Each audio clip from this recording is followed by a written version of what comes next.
مسیح یسوع کے عظیم اور جلالی نام میں آپ سب کو سلام۔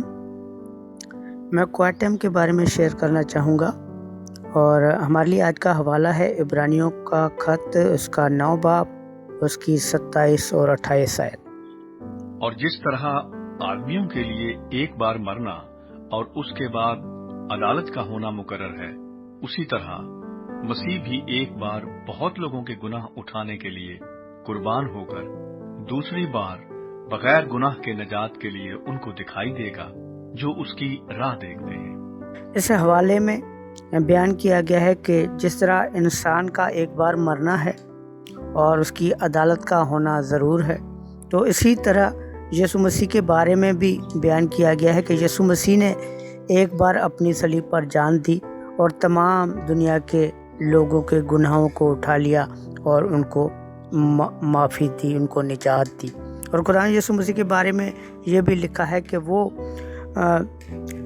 آخری عدالت کرنے کے لیے واپس آئیں گے، لیکن وہ ان کے پاس آئیں گے جو اس کی راہ دیکھتے ہوں گے۔ تو آج اس کا ٹاپک بھی یہی ہے کہ مسیح کی واپسی۔ تو آج ہمارے لیے ایک سوال ہے کہ کیا جب خدا یسوع مسیح واپس آئیں گے تو کیا ہم تیار ہیں اس کے ساتھ جانے کے لیے؟ تو میں آپ کو 2 باتیں بتاؤں گا، اور پہلی بات یہ ہے کہ ہم انسان ہوتے ہیں، گناہ گار ہیں، خطا کار ہیں، اور 2 چیزیں ہمارے اندر ہوں گی تو وہ ہم کبھی بھی خدا کی اس نجات کو حاصل نہیں کر پائیں گے، اور جہاں خدا کی اس بادشاہی میں داخل نہیں ہو پائیں گے۔ پہلی چیز یہ ہے لالچ۔ انسان کے اندر ایک لالچ اور دوسری ہوتی ہے زناکاری۔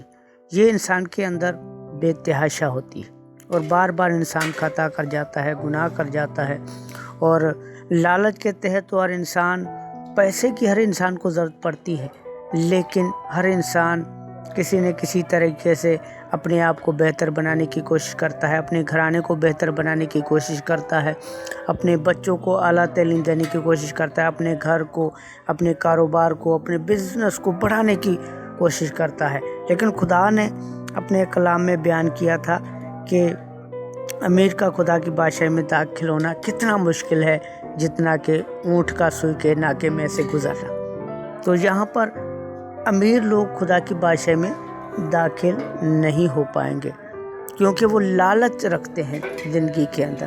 تو ہمیں زندگی کے اندر کبھی بھی لالچ کو چھوڑنا ہے۔ اور دوسری بات زناکاری۔ جس انسان کے اندر لالچ اور زناکاری ہے وہ خدا کی بادشاہی میں داخل نہیں ہو پائیں گے۔ تو آج مجھے اور آپ کو یہ نصیحت اور یہ سبق ملتا ہے کہ ہم نے اگر یہ 2 چیزیں چھوڑی ہیں تو خدا ہماری زندگی میں اتنی برکت دے گا کہ ہم ہر حال میں خدا کے ساتھ چلیں گے۔ لیکن اگر یہ ہم 2 چیزیں نہیں چھوڑیں گے تو ہم زندگی میں کبھی بھی نہ تو کامیاب ہوں گے اور نہ کبھی نجات حاصل کر پائیں گے۔ تو ہمیں زندگی کے اندر خدا کے لوگ ہوتے ہوئے، خدا کے کلیسیا ہوتے ہوئے، مسیح کا بدن ہوتے ہوئے، یہ 2 چیزیں ہماری زندگی میں نہیں ہونی چاہیے، تاکہ ہم اس نجات کو جو خدا یسوع مسیح ہمیں دینے آئے گا تو اس کو ہم حاصل کر پائیں گے۔ تو ہمیں زندگی کے اندر اس 2 چیزوں کو چھوڑنا ہے۔ تو آپ یہ 2 چیزیں چھوڑ کر دیکھیں گے تو یقین مانیں کہ آپ کی زندگی بدل سکتی ہے۔ خداوند آج کے وچن کے وسیلے سے ہم سب کو بڑی برکت۔ آمین۔